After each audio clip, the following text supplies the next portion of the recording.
And then everybody compared you to him, right? Yeah. And everything that you did was he's trying to be like DMX. Yeah. How did that affect you during that time? Of course it's gonna affect you, and I'm young too, I got a chip on my shoulder. I'm like, nah, I'm not trying to be like nobody. I'm me, and me and the dog, we definitely, had our bouts over a little stupid shit like that. But so what I did, and I took an extreme gamble. My first album was very successful. Veni Vidi Vici. Yeah, I sold, close to 2 million records on my debut album. Mm-hmm.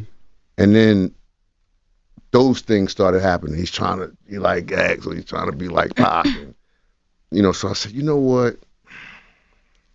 I got something for all these niggas. DMX didn't just talk about it. He pressed Ja Rule about it.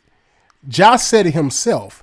Him and X had battles back in the day about all the copycat talk flowing around the industry. This wasn't no passive tension. This was head on because DMX heard all the chatter about Ja sounding just like him. And knowing X, you already know he wasn't going to just sit back and let that fly. But here's where it gets interesting. Ja could have fired back. He could have defended himself with bars, interviews, whatever. But instead, he changed everything. His sound, his image, his whole approach. How did that feel when you first came? DMX came before you commercialized. Yeah. Wasn't it like y'all were like a year apart, right? Like he came and... Well, Ja actually came first. Oh, okay. Yeah, I thought it was 97, 98. No, I didn't come first. X's music and records and everything came first. Yeah. Mm-hmm. But, like I said, my situation with Def Jam was already in the making. Yeah, it was already in the making, and then X came. And then everybody compared you to him, right? Yeah. And everything that you did was he's trying to be like DMX. Yeah. How did that affect you during that time?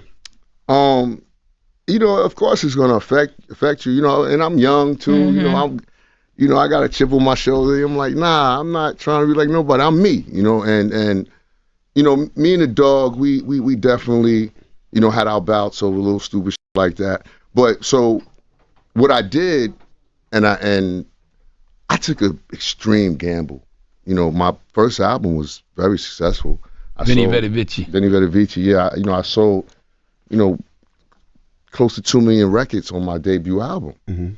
And then those things started happening. He's trying to be like Gags, or he's trying to be like Pac. And, so I said, you know what? I got something for all these niggas. I'm going to switch it all up. Mm-hmm. Went out to L.A., got me a big mansion out in Hollywood Hills.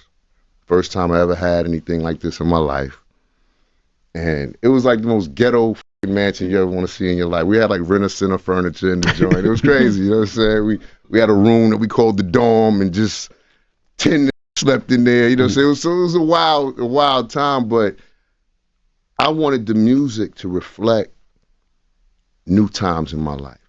Things that I was doing now, things I was seeing now, experiencing now, and so I went completely left, grew my hair out.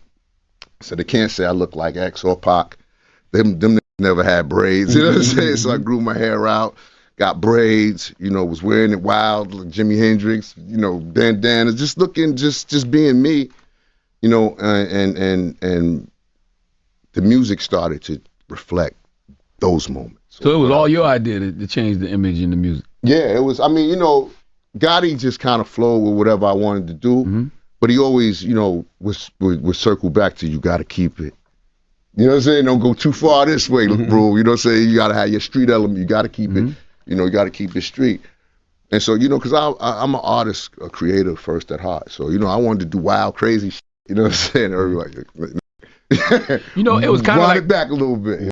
That transition helped squash the tension between him and X. Not with words, but with growth, with maturity, and with music.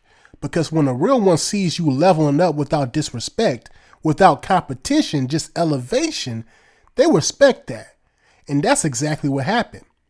Ja said the beef with X came from Lil Stupid S, but even the smallest spark can turn into a wildfire when ego and reputation are involved.